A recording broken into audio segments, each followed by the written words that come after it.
தாய்க்கும் தமிழுக்கும் தமிழால் கிடைத்த தன்னிகரில்லா உறவுகளுக்கும் உங்களுடைய சிரம் தாழ்ந்த வணக்கம். ஐயா மூரா அவர்கள் அழகான மதிப்புரையை கொடுத்து சென்றிருக்கிறார்கள். அவருடைய மதிப்புரைக்கு நான் எதிர்ப்புரை தர வேண்டும் என்றால் அவர் பேசியதை விட பல மடங்கு நேரம் கொடுத்தா கூட எனக்கு நேரம் பத்தாது. உங்களுக்கு சிறப்பு நன்றிகள் ஐயா. மிகவும் உணர்வு பூர்வமாக உணர்ச்சி பூர்வமாக நம் அனைவருடைய உள்ளங்களையும் தொடுமாறு அழகாக கூறினார்கள். அந்த ஒரு மதிப்புரையில் தான் ஒரு படைப்பாளியுடைய படைப்பு எவ்வாறு இருக்கிறது என்பதை நாம் உணர்ந்து கொள்ள முடியும்.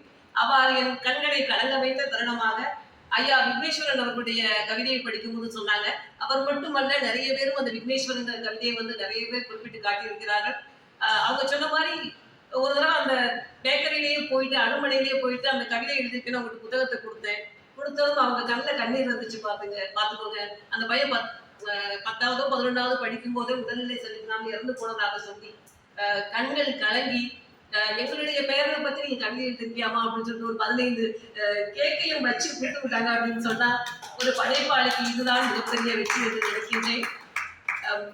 ஒரு கவிஞர்கள் பலவிதம், கற்பனை கலந்து எழுதுபவர்கள், சிலவற்றை உயர்த்தி பேசி எழுதுபவர்கள், அப்படின்னு கவிஞர்கள்ல பலவிதம். கண்டதை காட்சிப்படுத்துபவர்களில் நான் ஒரு விதம். நான் கண்டதை நான் காட்சிப்படுத்துகின்றேன். அதை மற்றவர்கள் கவரும் விதமாக ஏற்றுக்கொள்ளும் விதமாக நான் எழுதிய படைப்பு தான் முதல் படைப்பு நுழைந்ததும் சொற்கள். ஐயா அவர்கள் சொன்னாங்க, நுழைந்ததும் சொற்கள் எப்படி அந்த பேர் வச்சாங்க, கடற்கரை சார்ந்த பகுதிகளில் வாழவில்லை அப்படின்னு சொன்னாங்க. என்னுடைய நானும் 28 29 ஆண்டு காலம் தேனி மாவட்டம், ராமநாதபுரம், கிருஷ்ணகிரி, கோயம்புத்தூர் பல்வேறு இடங்களில் நான் பணியாற்றிவிட்டு கடற்கரை சார்ந்த பகுதிகளில் வேலை செய்யவில்லை. சென்னையில் உயர்நீதிமன்ற பணியாளராக சென்னையில் பணியமர்த்தப்பட்டேன். அப்போது திருவல்லிக்கேணியில் நான் என்னுடைய விடுதியில் தங்கியிருந்த போது திருவல்லிக்கேணியிலிருந்து மெரினா கடற்கரைக்கு ஒரு 10 நிமிடம் நடந்தால் மெரினா கடலுக்கு போயிடலாம். அவ்வாறு நான் 2009 எழுதிய கவிதை தான் மெரினாவுடைய விதைவலைகள். அந்த மெரினாவை சார்ந்தே என்னுடைய படைப்பிற்கும் பெயர் இருக்க வேண்டும் என்று நான் தேர்ந்தெடுத்த படைப்பு தான் நுழைந்ததும் சொற்கள். ஒரு படைப்பாளியுடைய படைப்பு 2 முறை உயிர் வருகிறது. அந்த படைப்பை எப்படி எல்லாம் கஷ்டப்பட்டு நம்ம எப்படி அந்த படைப்பை உருவாக்குறோம் அப்படின்னு சொல்லிட்டு படைப்பை வெளியிடும் போது அந்த வகையில் நான் என்னுடைய படைப்பு உயிர் பெற்ற இடமாக அன்பிற்கும் மரியாதைக்கும் சகோதரர் நேதாஜி சுவாமிநாதன் அவர்கள் வந்திருக்கிறார்கள். அவருடைய சமூகம் சார்ந்த நிகழ்வுகளில் ஈடுபாடுடையவர்.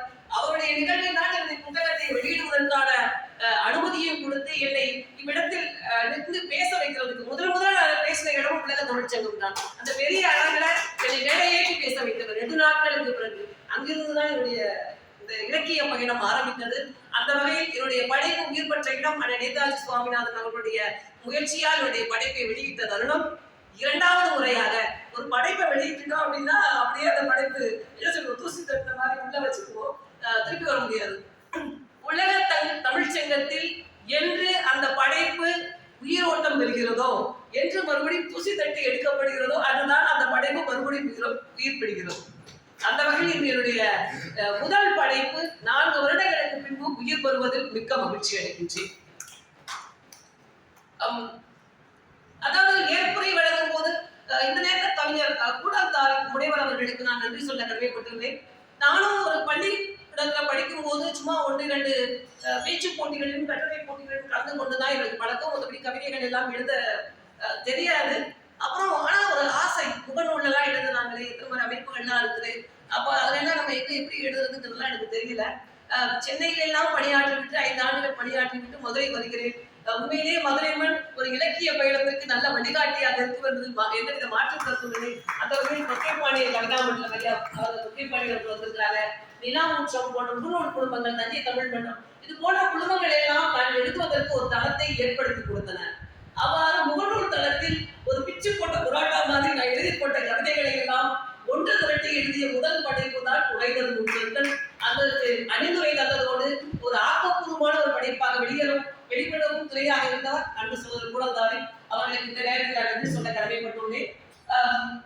நிறைய அனுபவங்களை பகிர்ந்து கொள்ளும் போது நான் ஏற்புரை சொல்லும் போது இந்த புத்தகத்தை படித்து விட்டு இருவர் சொன்ன கருத்தை முன்னாடி நான் பதிவு செய்யலாம்னு நினைக்கிறேன்.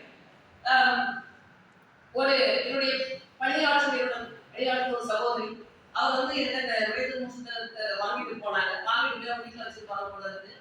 அவருடைய இளையர் ரெண்டாவது அந்த புத்தகத்தை படிச்சுட்டு நல்லா இருக்குன்னு சொல்லியிருந்தாரு. ஒரு அதற்கான ஒரு மதிப்புரை எழுதி கொடுத்தா நல்லா இருக்கும். கைப்படை எழுதி அவருடைய துணைவியாரிடமே ஒரு கவர்ல போட்டு ஒட்டி கொடுத்தாங்க. அவங்க துணைவியார் படிக்கல. அவர் என்னிடம் நேரடியாக அந்த பெண்களிடம் கொண்டு கொடுத்தார். சில ஒரு இளையவை 30 வயதுக்குள்ள இருக்கக்கூடிய ஒரு அந்த இளைய தலைமுறையை சார்ந்தவர் தான் அந்த சகோதரர். அந்த இதை எடுத்து நான் தான் படிக்கிறேன். அப்போ ஒரு வார்த்தை எழுதியிருந்தா ஒட்டி துண்டு அப்படின்னு சொல்லிட்டு ஒரு கதையை எழுதியிருப்பேன். அது தீவன்மை காலத்துல ஒரு பெண் ரொம்ப கஷ்டப்பட்டு தான் ஒரு பெண் தன்னுடைய குடும்பத்தை காப்பாற்றுறாங்க. கணவன் குடிகாரமா எல்லாம் இருப்பான். அப்ப அவளுக்கு சாப்பாடு கூட கிடைக்காது. தீவன்மை காலத்துல கிடைக்காது. அப்ப அவருக்கு தீவன்மை காலத்துல ஒரு ரொட்டி கிடைக்குது. அந்த ரொட்டி துண்டை தன் பிள்ளைகளுக்கு கொடுத்து தானும் கொடுத்து சாப்பிடலான்னு இருக்கிறார். அவர் அப்போது கருவுற்றிருக்கிறார்.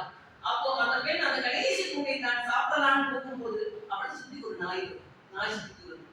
தான் கருவிலுக்கும் சிசுவுக்கு கொடுப்பதா இல்லை அந்த நாய்க்கு கொடுப்பதா என்று அந்த பெண் புலவி போகிறார். அதை படிக்கும் போது என் கண்களில் நீர் வழிந்தது என்று சொல்லி அந்த சகோதரன் எழுதி அந்த புத்தகத்திற்கான இதை கொடுத்திருந்தார், மதிப்புரை கொடுத்திருந்தார்.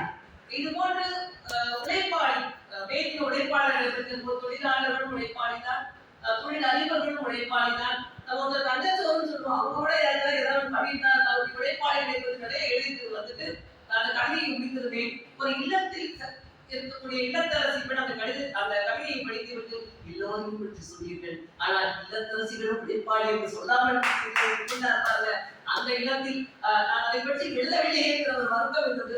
இது மாதிரி ஒரு படைப்பாளிகளுக்கு எழுதப்படுவதும் எழுதப்படாமல் இருப்பதும் மறந்து போகும் நிறைய இருக்கும். என்னுடைய முதல் படைப்பு நுழைதல் முன் சொற்கள் ஒரு சிறப்பாக ஒரு சிறப்பான வேறுபட்ட தருணமாக உலக தமிழ்ச்செய்தி நிகழ்வில் அரங்கேற்றப்பட்டதை நிர்வகிச்சு கொள்கிறேன். சகோதரி சோமசுந்தரி அவர்கள் பார்த்துக் கொண்டே இருக்கிறார்கள். அவரை விட அவருடைய பார்வையை அவர்களுடைய நான் அலுவலகத்துக்கு போகணும். அதனால் உங்களுடைய நேரத்தையும் கருதி என்னுடைய நேரத்தையும் கருதி நல்ல வாய்ப்பு கொடுத்த நன்றி கூறி மீண்டும் அடுத்த